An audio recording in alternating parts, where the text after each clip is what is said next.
Become a patron at www.patreon.com/Golden Era Bookworm for hard to find books, scans of rare photos, and articles on the Golden Era of bodybuilding.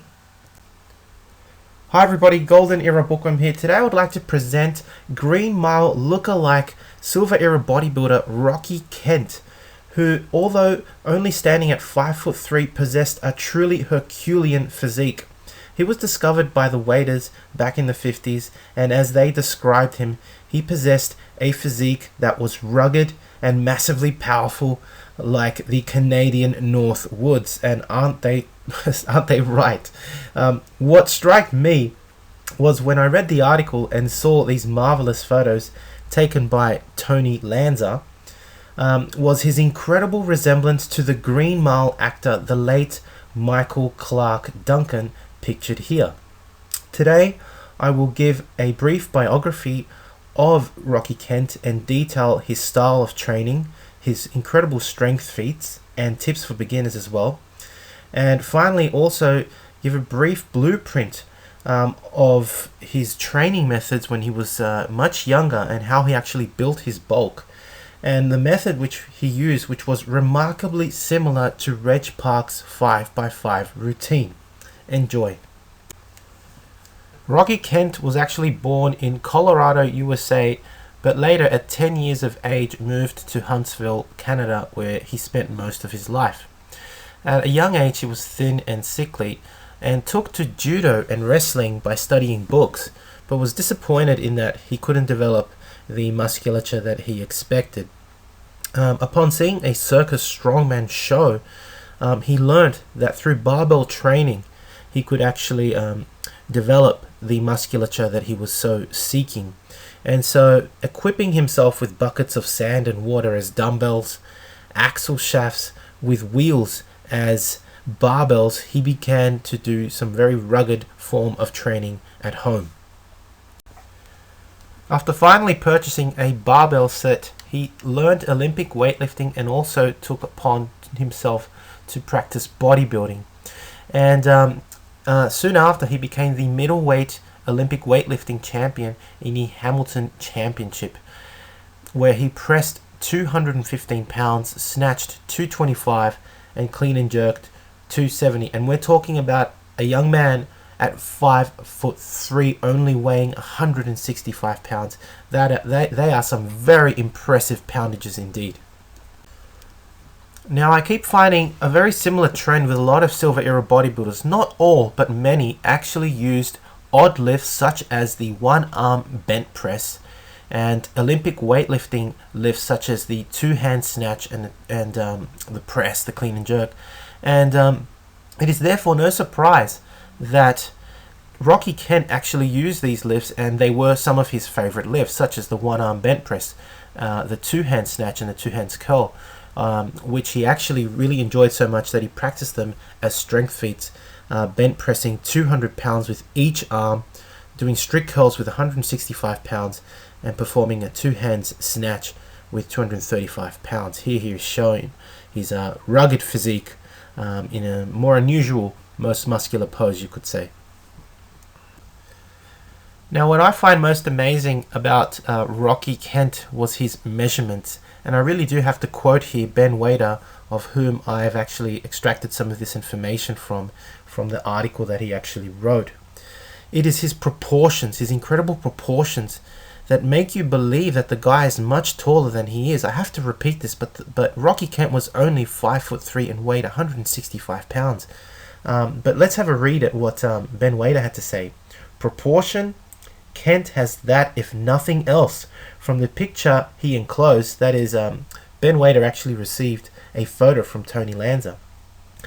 From the picture that Tony Lanza enclosed, I imagined him to be at least 5'10" in height, and it was with amazement that I learned he was but 5'3", the size of the arms and the contour of the deltoids, the trimness of the waist, and the taper of the lats combined with the massiveness of thighs, creating the overall illusion of a tall man with a development as terrific as anything previously seen, and we have never heard of him before. And it is very obvious when we see these photos of Rocky Kent. I mean, you can see the flaring lats, the thickness of his arms, the massiveness of his thighs. You would be excused to believe that the guy was taller, but he actually isn't. It is the proportions that he possessed that made him look larger than life, truly. At 5'3" and 165 pounds, his wrist was 7.2 inches, forearm 13-inch forearms, arms 17.2 inches, cold 17-inch arms at a height of 5'3". That's very impressive.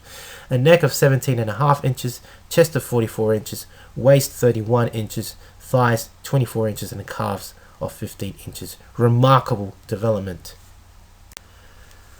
Now, Rocky actually had his own particular way of training, again, very similar to many other Silver Era bodybuilders, where they would actually combine bodybuilding with Olympic weightlifting.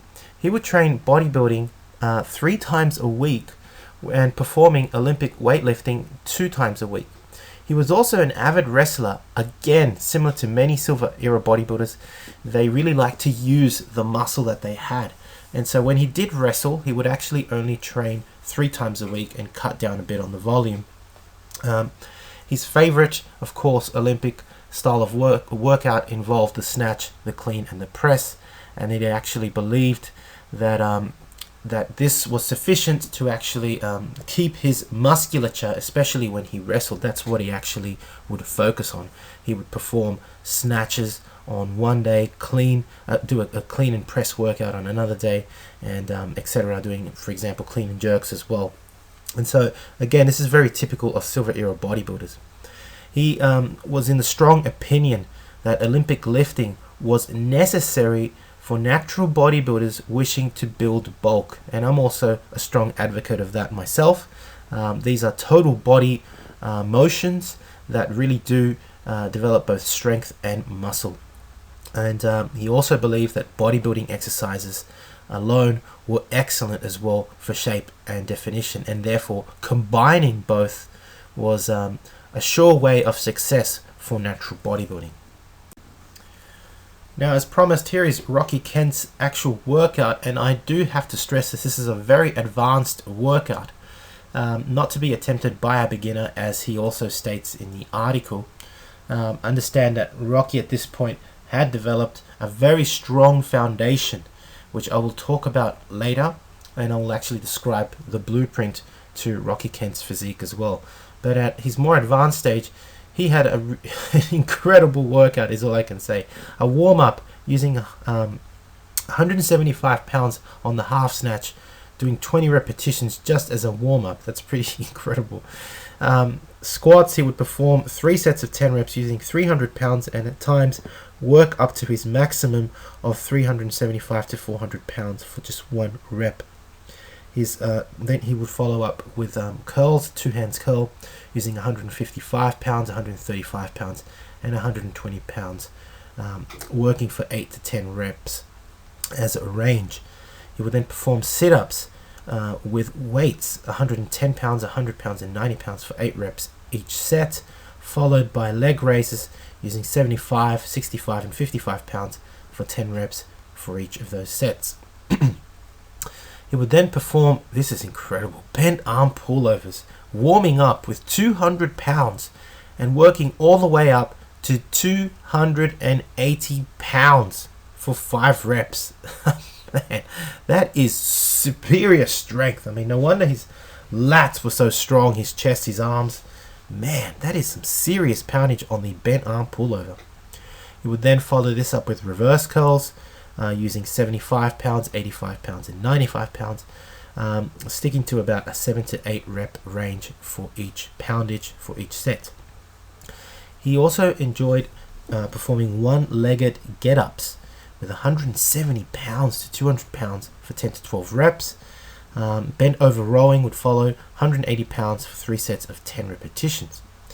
He also would do upright rowing motions using only 150 pounds for 10 reps for the first set, and then lowering the reps, 2 sets of 5 repetitions. He would also often add Zotman curls, alternate dumbbell curls, the famous pullover and press in the wrestler's bridge. Understand that he was also a wrestler. Dumbbell flies, he would perform wide grip bench presses as well for his chest. So dumbbell flies and wide grip bench presses for his chest, and do a variety of deltoid exercises for his delts. Not that he necessarily needed to with all that Olympic weightlifting. He also would perform toe raises for his calves and side bends. What an incredible workout. As I mentioned, this is an advanced workout, not necessarily applicable for a beginner. And seeing that I now have described Rocky Kent's workout, I thought I would talk a little bit more about his principles for bodybuilding. He believed in using about 3 sets for each exercise, and mostly he would decrease the weight to keep the repetitions up if he felt necessary. He also used what's called the flushing method, which is when one works the muscles in groups. So for example, if you're working your arms, you could perform the same exercises all grouped together. For example, the barbell curl followed by the standing alternate curl, or doing incline dumbbell curls and concentration curls. As long as the exercises all work the same muscle, the idea is to group them together, which is basically what we now do these days anyway. And the idea is to really flood the muscle with blood to get a very good pump. And back then this method was called the flushing method. He was an advocate of using a bit of cheating technique to get more bulk into his frame, and to actually bring out definition. He had the practice of muscle control, and that is forcing and tensing the muscles maximally after workouts. Literally not just posing, but literally performing some real tension work on his muscles, maximally contracting the muscles after the workouts. And this, he thought, really helped in developing the definition in his musculature. And especially for his biceps, because he was asked so much, how did you develop those peaky biceps? Well, he was big on using heavy 2-arm curls and holding each contraction at the top until the muscle cramps. And that to him was a perfect repetition. So he would really focus on cramping the bicep, really focusing on the contraction. So he was really big on the whole mind-muscle connection, using muscle control and basically trying to achieve cramping sensations in his muscle when he was exercising. Now, although Rocky Kent's principles and training program that I've actually detailed was specifically his own program at an advanced level, he definitely does not recommend this for beginners. In the article, he actually does give his own recommendation for beginners, and he does state that a beginner should definitely focus on developing a very strong foundation, to focus on developing strength and bulk first for at least 9 months, and many would argue even more, maybe up to 3 years is more realistic. And basically one should at least train 9 months on basic foundation exercises using a full body workout, which is performed 3 times a week. This is Rocky's recommendation, as well as many other silver era bodybuilders also recommended this for beginners. For example, Rocky actually goes through his own blueprint, how he trained early on in his career, where he actually focused on only performing 9 basic exercises 3 times a week. And this is what I found most incredible about his workout, was that he would only perform 3 sets of 5 repetitions. Very, very similar to Reg Park's 5x5. You could call this a 3x5. And believe it or not, after conversations with John Park, he's actually told me that Reg Park later changed his approach to the 5x5 to be more of a 3x5, with the first set as a warm-up, followed by 3 sets of maximum poundage for 5 repetitions, and then the last set as a cool down set. And so it's very, very similar to Reg Park's own 5x5. And Rocky Kent in the article states that he would only work to a maximum rep range of 5 reps. That was his actual target rep range. because he felt that this rep range, just like Reg Park did, was excellent for developing both strength and bulk. A lot of people go, oh, isn't that enough? Shouldn't you be working between the 8 to 12 rep range? Well, no, even Vince Gironda later on had his famous 6x6, very similar to Reg Park's 5x5. So even working at between the 5 to 6 rep range will also develop the size of the muscle, not just the strength, but it's excellent for both. So there you go. Rocky Kent actually used very similar methodologies to Reg Park in that he used 3 sets of 5 repetitions using 9 basic exercises only for his blueprint to develop his strength and bulk foundation. Now, if you'd like to learn more about the training methods of the champions from the silver and golden era of bodybuilding, such as Reg Park, Steve Reeves, Don Howarth, Chuck Sipes, Sergio Oliva, please visit my website www.goldenerabookworm.com, where you'll find out-of-print books and courses on old school bodybuilding. So I do hope you've enjoyed this video looking at a truly lost and probably forgotten bodybuilder from the silver era, Rocky Kent, who I like to call the Green Mile lookalike. I mean, look at this phenomenal physique. I mean, it's natural, strong, herculean. Look at the peak on that bicep. Damn. I mean, okay, it's a short bicep, but that peak is truly phenomenal. Those lats are wide, strong rib cage. You can see the serratus musculature. Yeah, the guy had it all. He was truly a phenomenal herculean specimen from the silver era. Hope you've enjoyed watching the video. If you have, please give the video a thumbs up. Subscribe if you haven't to the Golden Era Bookworm. Leave me your comments and thank you for watching. Do you think Rocky Kent actually does look like the Green Mile actor that I mentioned earlier? I think he does. I definitely think he does. He has this striking similarity to Michael Clarke Duncan. That's what I think anyway. Anyway, hope again you've enjoyed watching the video. If you have, please give the video a thumbs up. Subscribe if you haven't to the Golden Era Bookworm. Leave me your comments and thank you for watching. If you'd like to support my work and the production of these videos, my research in physical culture and bodybuilding, please donate via PayPal. Subscribe if you haven't to the Golden Era Bookworm. And oh, I already said that. Please also, you can support me via my Patreon account. You can join there, become a patron. You can visit my website www.goldenerabookworm.com, where you'll find out-of-print books and courses on old school bodybuilding.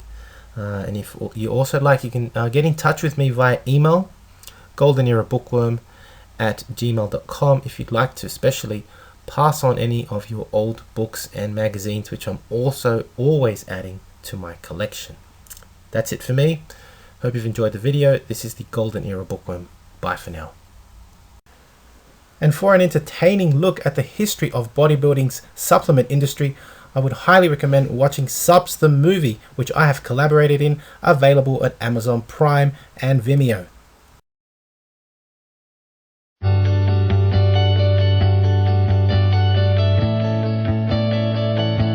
Hi everybody, I just want to recommend this phenomenal book, Vince's Secret Locker, volume number 2 by Carl Coyne.